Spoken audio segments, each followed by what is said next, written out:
ॾिसी रहिया आहियो सिंध ग्रीन न्यूज़। मां आहियां गुलज़ार मंचांडियो। ख़बरुनि जो सिलसिलो जारी आहे। हाणे ख़बरूं शामिल कंदासीं।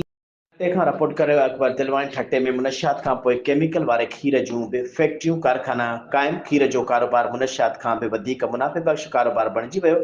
ठटे ज़िले जो अवाम परेशान। निहायती बाख़बर ज़रियनि खां मालूम थियो आहे त ठटे ज़िले में केमिकल वारे खीर जी तरसील जारी आहे, जंहिंजे करे वॾा नंढा ॿार खीर पीअण जे करे पेट जी बीमारियुनि जो शिकार थी विया आहिनि। पूरे ज़िले में लाक़ानूनियत जो राज आहे। केर बि निगरानी करण वारो कोन आहे। खीर जा रेट बि पंहिंजी मर्ज़ीअ मूजिबि वरिता पिया वञनि। जिन वटि नंढे कैबिन खीर विकिणण लाइ हूंदी हुई, हींअर वॾनि दुकान जा मालिक बणिजी विया आहिनि। रोज़ाने जी बुनियाद ते खीर कराची खे बि सप्लाई करे रहिया आहिनि।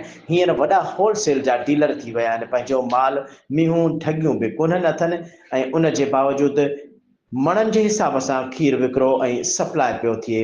जेकॾहिं उन जे ख़िलाफ़ को सहाफ़ी निशानदेही करे थो त उन जा किराए ते छॾियल माण्हू उन सहाफ़ीअ खे फेसबुक ते खटिया ऐं ग़लीज़ तबसरा ॾियनि था, धमकियूं ॾियणु शुरू कनि था, जंहिंजो ताज़ो मिसाल ऐवान साहब ठटे जे चीफ ऑर्गेनाइज़र अली अकबर दिलवानी ठटे ऐं मकलीअ ते खीर जे दुकाननि जे लाइ पोस्ट रखी त केमिकल वारे खीर ठटे मकलीअ ते विकिरो थी रहियो आहे, जंहिंजे उन सुपरवाइज़र जे भरिसां केमिकल वारो खीर विकिरो कंदड़ ऐं कराचीअ खे होलसेल ते खीर सप्लाई कंदड़ दुकान ऐं कारखाने जो मालिक अल्ताफ़ बजूरो, जेको लाइट बिना मीटर जे हलाए थो ऐं हुन जे दुकान ते कंट्रोल अथॉरिटी जो छापो पिणु लॻो हुयो, ॾंड भरे वरी साॻियो कमु शुरू कयो अथसि, जंहिंजे ख़िलाफ़ ऐवान साहब छठो पारां पोस्ट रखण खां पोइ आपे मां निकिरी वियो। अल्ताफ़ बजूरो पाण ऐं पंहिंजे किराए जे माण्हुनि खां हर हिकु एहसान ईसा, अब्दुल जब्बार बजूरो, नूर नबी बजूरो, अली अहमद मुज़हर, नवाज़ ज़ौर, फज़ल नबी, मीर हसन, रईस वकार लग़ारी, दोस्त मोहम्मद वल्लो,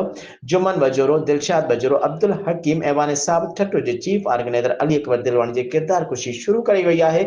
उन सां गॾु खेसि धमकियूं पिणु ॾिनियूं वयूं आहिनि। जॾहिं त को बि सहाफ़ी अवाम जी भलाई वारी ख़बर हलाए थो त उहे माण्हू किरदार कुशीअ ते लही अचनि था ऐं संदसि सोशल मीडिया ट्रायल पिणु कनि था।